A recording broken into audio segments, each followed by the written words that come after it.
Hey guys, Mike Garver here, Coach Garver.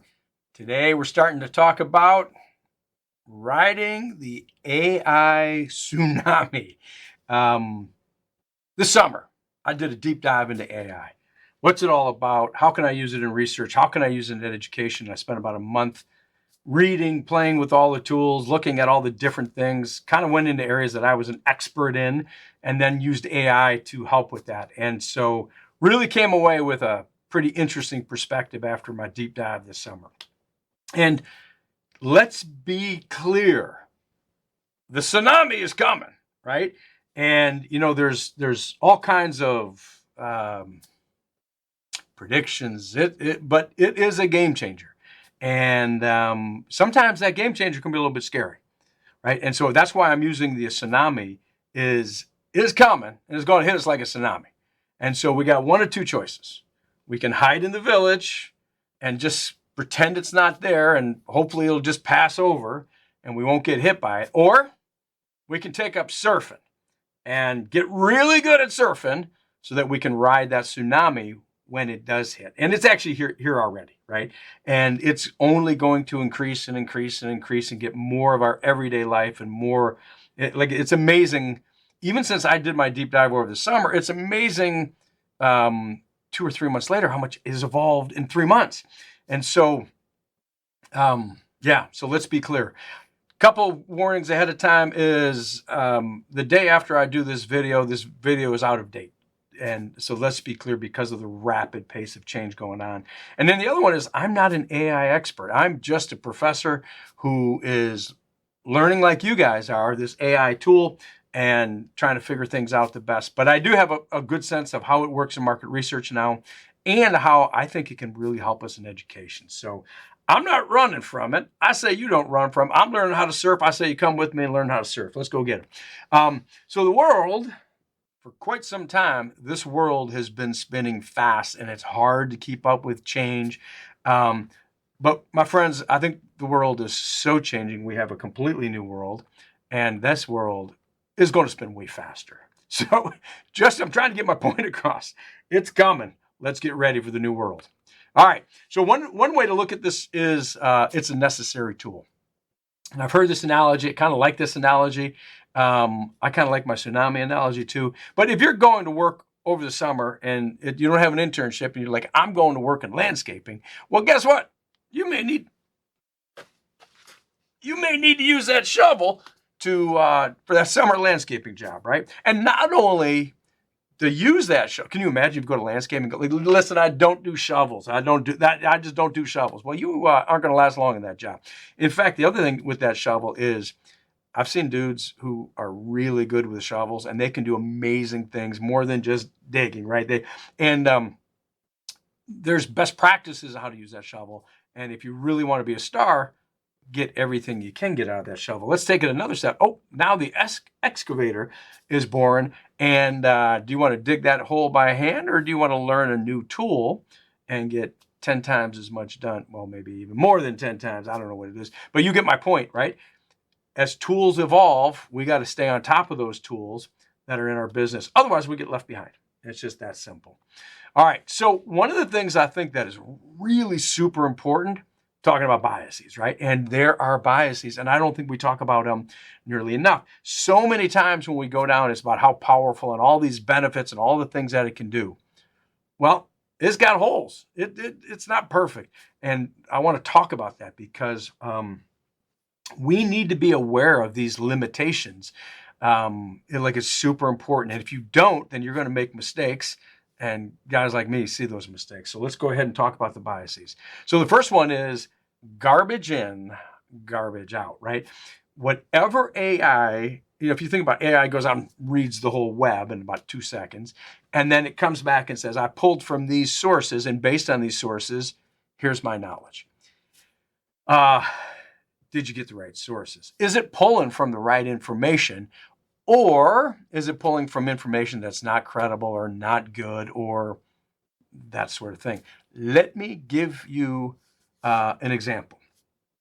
I love to fish, right? I'm a fly fisherman and fly fishing for salmon, trout. I love it, right? And so I finally, I want to get a good pair of waders. I'm like the cheap wader guy, right? And I use them for a year or two, and then they start leaking. And I'm like, I just want a good pair of comfortable waders. So I'm getting ready to drop I already did actually, but I want a good pair of waders. So I went through old school and kind of reading the reviews and the forums, and I'm going through kind of tearing everything apart.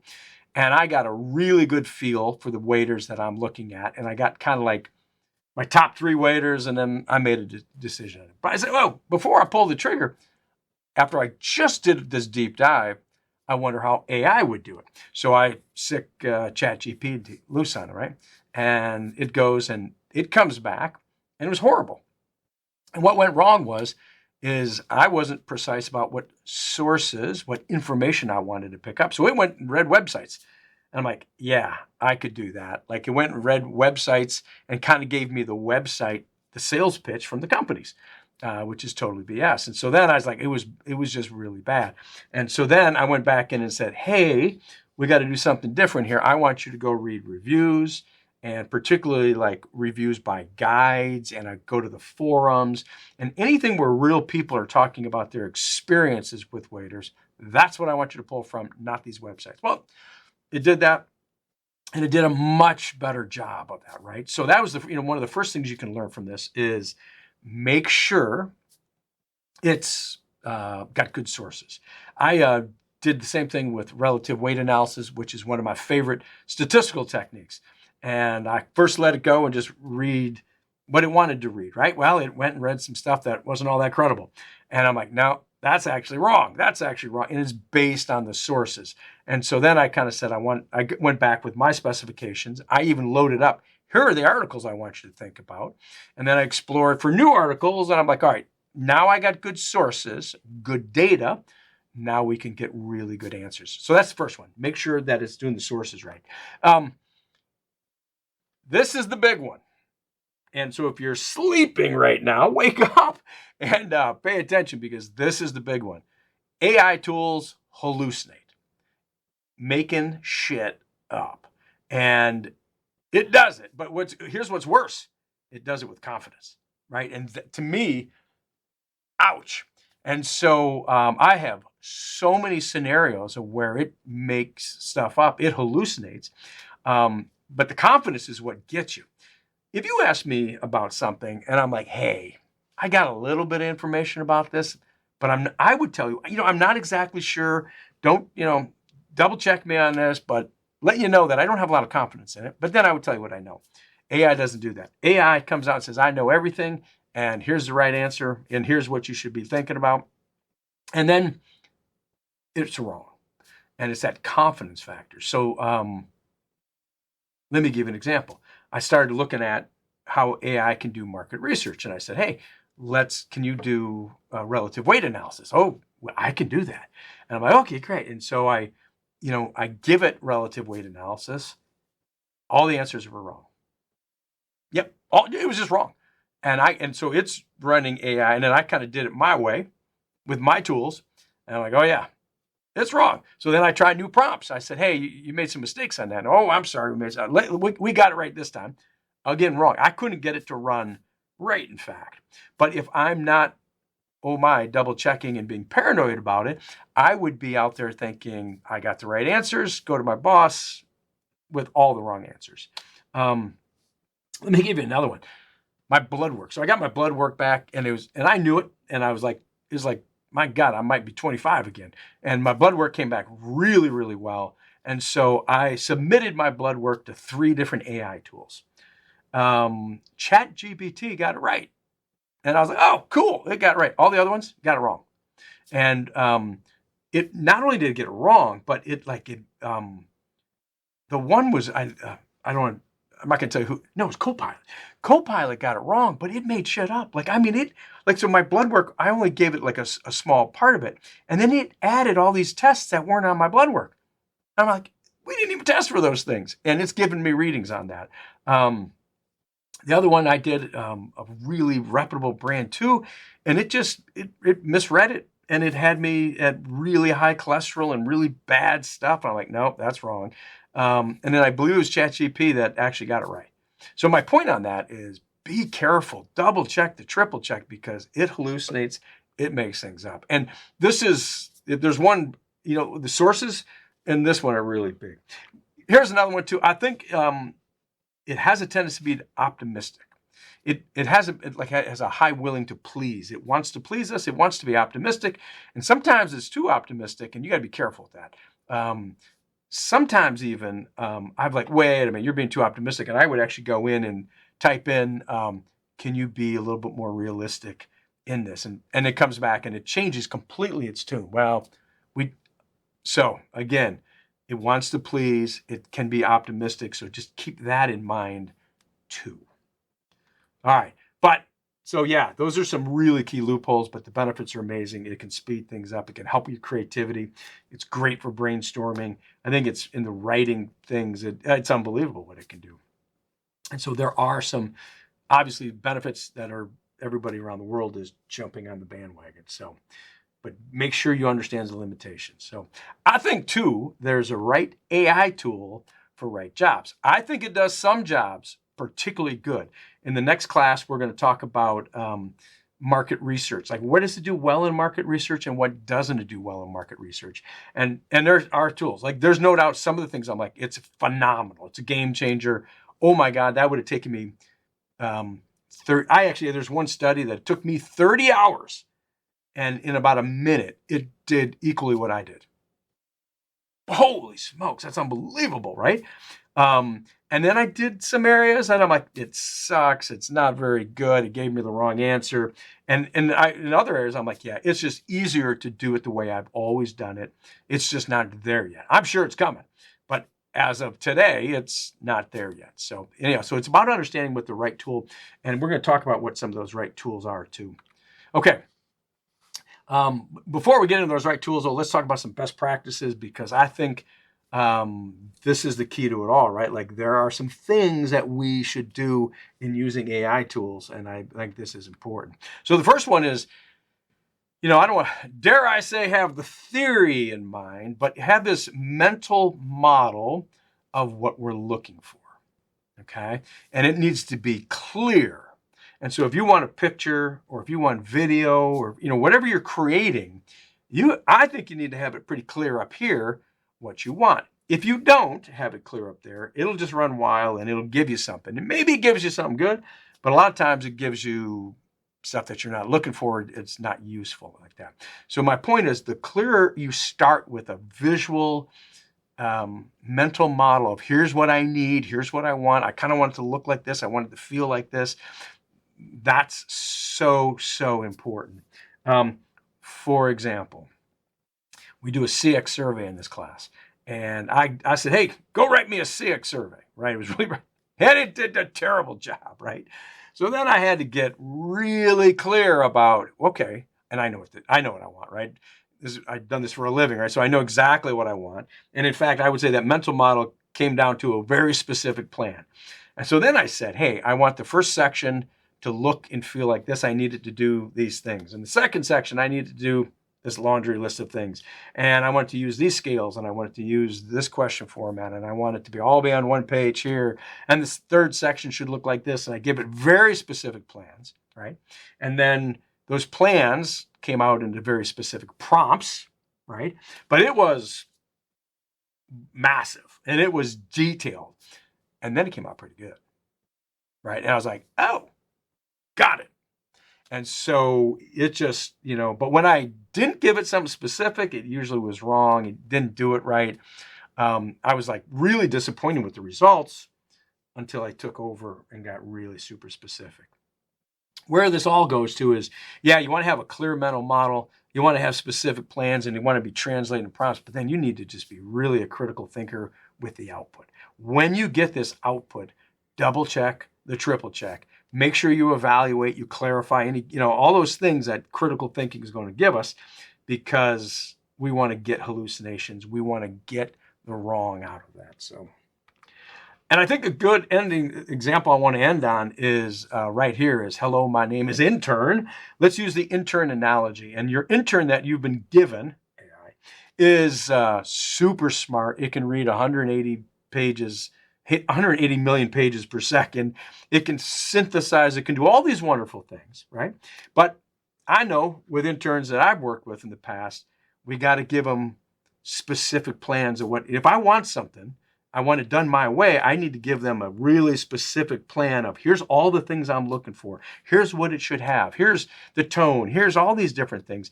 Put that in a prompt, right? And then have them run it. And then when they give us that information, we go over it with a fine-tooth comb. We evaluate, we critique it, we tear it apart. And before I send it to the board of directors, I know it's perfect, right?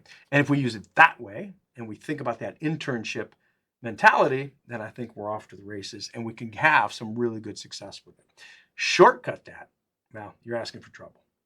All right, so what are some of the tools? I said before, some of the tools, ChatGPT, and everybody knows this one. This is probably the most common one out there, is I find it to be good for overall use. I have the upgraded package, and I love it for that. It's probably my number one kind of go-to.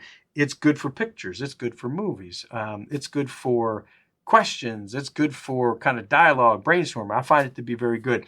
It actually, when you pay extra for it too, it has an analysis program in it, and that's what you get. And so if you want to get into data analysis and graphing and things like that, it can do it, and it's a pretty good platform to do it from. Now, it's still got holes, and I think some things I trust more just doing it the old school way, right? And faster, to be honest with you. But it can do data analysis in that as well. So, but that's one of my top ones right here. Copilot, I get it free for the university, and so it's another all-around tool. If I need a second opinion from ChatGPT, I go to Copilot. And it's interesting sometimes just to compare the answers. You will get different things. You will get a different take on it. So if you're looking for a second opinion, Copilot. And overall tool. Napkin AI is something new. I believe it's still free right now too. That's probably going to change in the not too distant future. But Napkin AI is well, let me back up. In this class, we do a lot of presentation Zen stuff at your book, and it's all about how do we make cool presentations? How do we bring data to life? How do we do figures and help with infographics? How do we tell stories with data? And Napkin AI can be one of those really, really cool tools. And so I'm pretty new with it, but as I move on and as I go forward, Napkin AI is one of my tools for infographics and trying to bring presentations to life with data.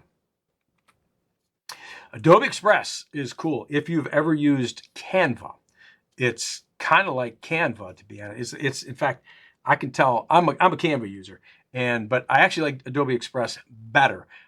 With the university, we get the Creative Cloud, so it's all free, but you get, not only is it free, but you get all the upgraded stuff for free too. So in Canva these days, what I've noticed, you got to pay for more and more. You want good stuff, you got to pay for it. It all comes for free with Adobe Express. So you want great pictures, images, there's your guy. You want good video clips to do AI video clips, things like, there's your guy. You want to do cool flyers, like anything along that lines. Adobe Express has got a lot of powerful stuff. It's a new tool for me, so I'm just learning it. But I did a class over the summer, and I was really impressed with it. So this will be, and it's kind of easy to use, and it's got some pretty good AI tools for doing that. Again, competes with Canva. So to me, I'm leaving Canva and coming this way. Notebook LM is one of my new favorites, though, and it's such a new favorite that we're going to go in and we're going to check it out. And I think if I'm a student in college, Notebook LM is my tool of choice. My daughter's going to college, and I'm like, hey, we're sitting down, and I'm teaching her how to use Notebook LM for these reasons. So what I really want to do at this point is show you how and why it works. And I'll give you just a quick demo. And I'm not an expert in it, but boy, it's a powerful tool and I like it. And I'm going to show you why. So, what did I do? There it goes. Okay. So we are here, and this is mine. So this is Garver's, and you'll see a couple of things in here, AI ideas. Like I'm going to go and show you AI ideas. So when I was doing my AI deep dive, you can see I did that. Relative weight analysis. I'm working on a research article with it, and I kind of wanted to get a different take on it. And I was kind of testing it because I've written a bunch of papers on it. I feel like I'm an expert in that area. I wanted to see how it would do with relative weight analysis. And then I even went into what is marketing, fourth, third or fourth class out there. And I did something with YouTube on it. I'm like, okay, let's see how that works. So what I'm going to do is I'm going to go to create a new notebook, right? So I probably would do this for every class in my class, and I would have a notebook on it, right? And so let's go, you create it, and it brings you this thing. And here's the key thing that I like about it is you get to control very easily all the sources that you want. So if you've got some of the sources that I use YouTube clips, right? So if I got a YouTube clip, I'd come here and say, upload this YouTube clip. If I wanted a specific website because I thought it was really trustworthy, I could say, add that website. If it's in my Google Docs or Google Slides, great. If it's a PowerPoint slide I want to put up there, if it's a PDF, if it's a research article, I mean, whatever source you got, it can upload. One of my favorite, though, is the audio files. And so lots of times I'm driving, right? So I just watch all the stuff on AI and I'm thinking about it. I'm driving and all of a sudden, okay, I got some really cool ideas. I pull up my phone. I do a 20-minute rant on AI or whatever the topic is. I upload that source and it automatically does its magic with it. And so lots of cool sources. But you can see that, right? You can see, okay, you're in Garver's class and there's some videos we upload and hey, there's my notes, upload them. And, it's the day after the class and I'm thinking about it and I'm just on my audio. I add some audio after class and all of that's in my notes. I get back from the exam or I get back from a quiz and I say, hey, I made these mistakes or I learned these things, but you can just automatically upload all that stuff up there. I'm going to go back because I got a couple of these already set up. Let me see. Yeah, so let's go to AI ideas, and that was one. So this is one I've already done, and you open this up, and there's sources up here, and this chat is right here, and in the studio. So I'm going to go to my sources, and you can see that these are all audio files. So this is Garver on a rant after a day of just playing with tools or whatever I was doing. And I would add those. If I want to add more, I can do that. If I want to discover more, I can go get those. So then I go to chat here. And this is kind of like what it does is gives you like just a quick paragraph summary of, that's probably in like an hour discussion. And it gives you kind of the basis. And it's right on the money. I'm like, holy smokes, that's pretty cool. One of the things that I absolutely love are doing mind maps. And mind maps, well, let me just show you what mind maps are. It's kind of like a graphical interface. And it comes down to, now we're in the studio. And it's creating this. Take a second. There it goes. And there it is right there. AI impact and implication. So let's go here. All right, hold on a second. Now I need to get over there somehow.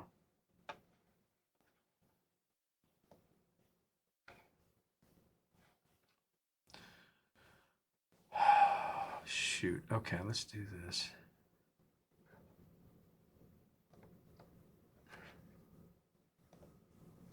There we go. Sorry about that. I know that's going to be hard to read, but these are the recommended tools, right? So you can see that, right? So these are recommended tools. So I'm talking about ChatGPT. This is back in the early days, Notebook LM, Napkin, Copilot, so you can see all those. And so I'm like, okay, let's get back from that. And then this is like me talking about AI and market research. And I click on this and it says how it works for primary research, how it works for secondary research, and here are critical considerations. I'm like, okay, let's talk about this. What's going on in, for qualitative research, it does all these different things. And so for me, is this a great way to study? It kind of gives you this outline form. If you want to say, let's say we want to bring that back in. we want to go to quantitative research here.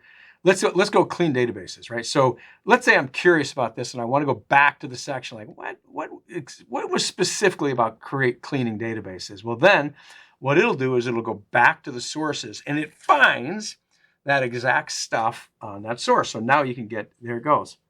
And so this is all the detailed information about cleaning databases. And so, oh, it's cool. It's, to me, that's really, really cool. So the mind mapping is definitely one of my favorite techniques. Let's go to the studio. These are some things that I've run before. So let's do like a study guide.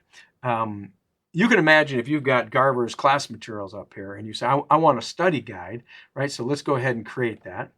And the study guide is going to give you essay questions. It's going to give you multiple choice questions, and it gives you the answers on that stuff too, right? So, but we know, and I believe it's in this video too, we know that when you quiz yourself, that's how learning happens the best. In fact, learning goes up 365%, and oh, now we got a study guide. So let's do, yeah, there it is. Short answer quizzes, answer keys, right?